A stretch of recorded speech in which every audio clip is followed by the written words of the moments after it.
Well, welcome back to another episode of Bootleg Opinions, and I just want to thank you all for choosing Bootleg Opinions as your drag review destination. And today we have the gorgeous, beautiful, lovely, sexy Sonique. Hi, Sonique. Hi, how's it going, Yuhua? I'm feeling fabulous, and I love you so much that since I respect and love you so much, I have brought back these onions, just because it's Bootleg Onions. Bootleg Onions was born on the episode that we did together for Drag Race Canada. Did you know that? Bootleg Opinions. What do you think of Down Under, since we're on episode 3? I think usually for me it takes like a little while to get used to like a new season, but like I've caught the vibe now, so I'm really like enjoying it right now. Now for this week, these girls have to separate into 2 groups and write their own verse, choreograph it, and also perform it. Which group was your favorite? I like the first group. I like these girls. I think their lyrics are way better. And I think they have a lot of girls who have more move. So I'm cheering for them. That's why. So call me biased, but that's my answer. Fair enough. What do you think of the song though? This song is really, what's the name of it again?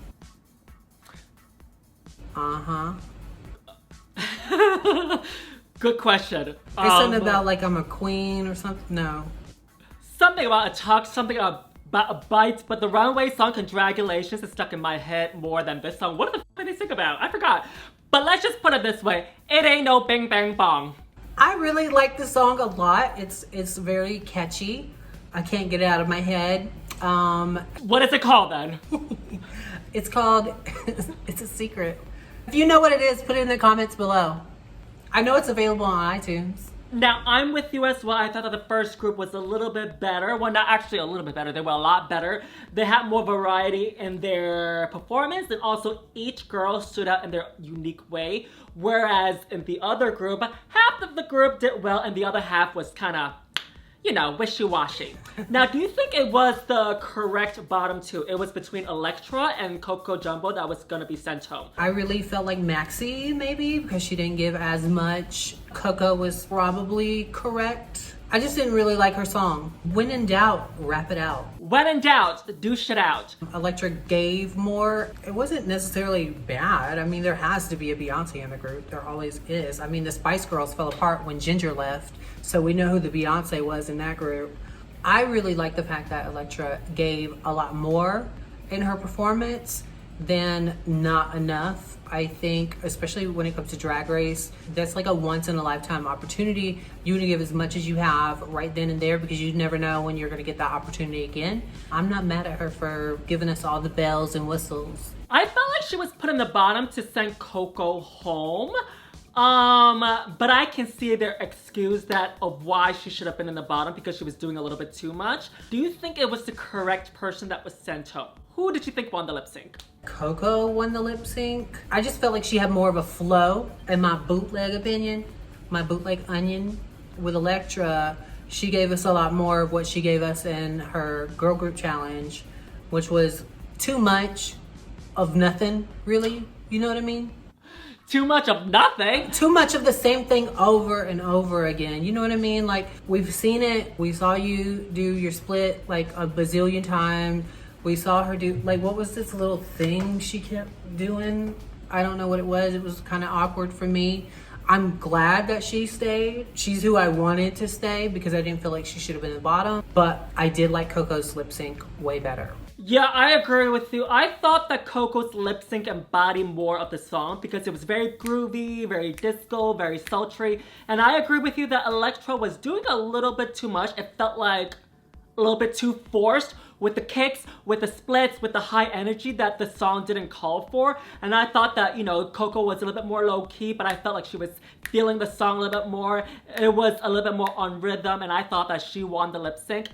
But I can feel like, oh, the judges saved Elektra just because they want to see more of Elektra. And since Coco has been in the bottom 3 times already, they were like, yeah, it's time for you to go home. And are you ready to get this runway started, my dear? Because category for this runway is Bogan Prom, where these have to go to prom. So the first girl we have is Etcetera, Etcetera, Etcetera, Etcetera mama. I get where she's going with this. She's serving you Bogan. I thought it was a little bit on the nose, and I thought she could have elevated a lot more because it is Drag Race. I just felt like she looked at this and was like, hey, I'm gonna complete the assignment and I'm gonna take the easy way out. Does it complete the assignment? Yes. Is it Drag Race enough? No. That's my take on it. It's too pedestrian for me. It can be Bogan, but make it fashion. Make it runway. Make it, you know, RuPaul's Drag Race. Threw some stones on the side, did something more fun with the hair. But I love her. I think she's a great queen. Yeah, I think she completed the assignment, but I think it could have elevated a lot more. And oh, before I forget, I forgot to mention to you, so I don't know, like, whoever's watching right now, but I live in New York City and Sonique lives in Vegas and we're in different coast times. So when Down Under comes out, it's 3 a.m. where I am, so I kind of try to avoid the spoilers, but you can't help it since we're on social media nowadays. So I didn't watch the episode yet, so I don't know what the runway themes are. And I was scrolling through social media, I saw like the little snippets of the runway. When I first saw the runway of the first 4 queens, I honestly thought, not kidding to you at all, I thought that this runway was drag on a dime. I'm not kidding. There you go. I thought that these queens were creating these looks in the workroom, like, you know, with like Etcetera, Etcetera. She had like rug and she created an outfit. And I thought with Coco, she had some leaves and like some foil and she created this outfit. I honestly thought it was a, you know, drag on a dime. Not joking. And that, ladies and gentlemen, was a read. But anyway, next up is Poco Jumbo. I love Poco Jumbo. I think that she knows what her aesthetic is, but god damn it, girl, can you put on a different dress? Like, I feel like I've seen this way too many times. Sorry. Yeah, she does love purple. In the entrance, she wore purple. In the first episode, she wore purple. Last week, she wore purple. Well, actually black with hints of purple. And now today, she's wearing purple again. It's just very pedestrian. Looks like very Betsy Johnson off the rack. I don't really feel like she fulfilled the assignment the way that some of the other girls did. It was alright. For me, I thought it was Bogan. I saw that she's kind of going to prom and her dress was really slutty. It was really short. And I felt like the ruffles on the shoulders should have been a little bit more fuller and bigger just so that it balances out with her hair and also her hips. But, you know, it's Bogan. Yep.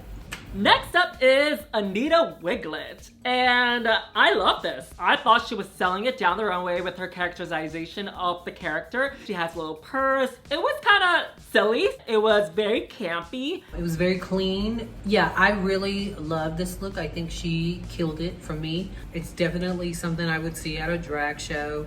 There wasn't a lot of sparkle to it. I thought it would have been cool. Maybe she had like a gold tooth. This was one of my personal favorite runways, and I really thought that was pretty dope. Next up is Scarlett Adams, and she's serving you literally the wine bag that she's pouring out of. I thought that it was kind of cool that she took the spin on it, that she's literally the bag of wine. But I thought that the proportions of the dress was a little bit off. I thought that the dress should have been brought up a little bit higher, well actually a lot higher, just so that it starts from the bust down, just so that we see more legs. Because right now, there's a lot of torso, a lot of head, a lot of hair, but not enough legs. I will also probably push the hair back just so that we see more shoulders. It doesn't look like so stretched out as well. But I thought it was kind of cool that she was pouring wine and she was drinking the wine as well. And is it serving Bogan? Yes. But except the dress of the proportions was a little bit off. Well, you're being very nice. I like all the elements to this look. From the waist down looks completely short. From the waist up looks really long. The necklace was really cool. I feel like it should droop down more so we get more neck. But her body looks like it's in a funhouse mirror. Really be redone and be done like super sickening. The concept and everything was really dope. Next up is Elektra Shock, and I have to say, Sonique, that I kind of enjoy this look. I know the judges said that it was kind of basic. What do you think? I don't really like the boots with the dress. I think it kind of throws me off a little bit. Everything else is pretty cool. I like that she has a beer can. She's really giving a nod to the Bogan, you know, theme. So I feel like she executed this properly. It's just not my favorite look. I can see it. The only thing that I didn't really care for are the boots. I felt like they were a little bit too high. And I felt like if she was gonna wear like boots like this, I would have liked the dress a little bit higher just so that we see a little bit more of the legs. But other than that, I liked it. I thought it was cool, but I can see your point. Next up is Kid Amin. And I have to agree with the judges that I didn't really see Bogan in this. I saw a little bit too rave at a club. I didn't really see Prom in this. I really love the jacket. The dress isn't Bogan enough for me, but it is Prom-y in a way. Next up, we have Maxi Shields. You know what? I really think that Maxi killed it on this. She's giving me the mom from The Nanny, and I live in Vegas now, so I see this woman twice a day. I don't necessarily know if somebody would wear this to prom, per se, but I think it's Bogan. So I think it's Bogan as well. She's not a student at the prom. She's a chaperone at the prom. She does look gorgeous.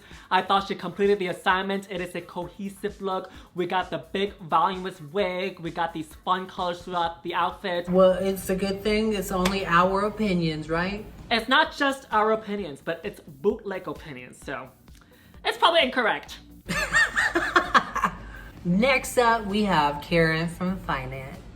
It's cohesive, it's put together, but not really exciting, but she completed the assignment. For me, it's a little clowny, more clowny than Bogan. I'm thinking Bogan Prom. I'm thinking a little bit more, showing a little bit more off. A lot of these girls is that they're missing is that sparkle. Like, there should be more sparkle. This is RuPaul's Drag Race. Like, so what is Bogan? Make it, you know, high fashion. Make it over the top, glitz, glamour. Well, I hope our opinions were good enough for you, and if you end up having a good time today, our Venmos and our PayPals are in the link in the description below. And if you're new to the Bootleg family, make sure you like, share, subscribe, and tell your friends all about this series. And oh, check out my Patreon. So who is your favorite look, Kylie Sonique Love? I would have to say my favorite look out of everybody tonight would be, drumroll please. Who is it? Anita Wiglet. Like, seriously, I really like Anita Wiglet's look. She's my second favorite Anita, but my favorite one is Elektra. I'm sorry, Kylie Sonique Love. Well, thank you so much, my love, for joining Bootleg Opinions this week. And where can we find you, my love? You can find me in the dumpster, out back. I'm just kidding. No, you can find me on all my social media at XO Sonique. You can find me at Yuhua Hamasaki on all platforms. So I have a new remix single of my first single, Hey Hater, with, it was a collab with Erik, Vilar. So check it out. It's available on all music platforms. And yeah, and I appreciate it. And thank you so much, Yuhua, for having me here again. It's been so long, but anytime you want me, I'll be right here waiting. Same here. Thank you so much for joining. And you can find the link to the remix in the link in the description below. Well, thank you, Sonique. Thank you, Yuhua. I love you. Mwah. All right, everyone, here is my moment of grace. Not to be confused with a moment of stank face. So I first up have Jeffrey Rasmussen. Yes, the show is on fire because we're all really dry. The woods have been very dry, so thank you so much. Edwin Lopez. Thank you, I'm also a well-spoken bitch. Just FYI. Thank you. Miranda Anderson. Thank you, baby.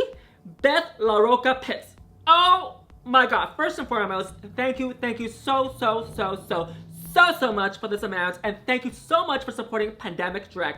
Yes, thank you.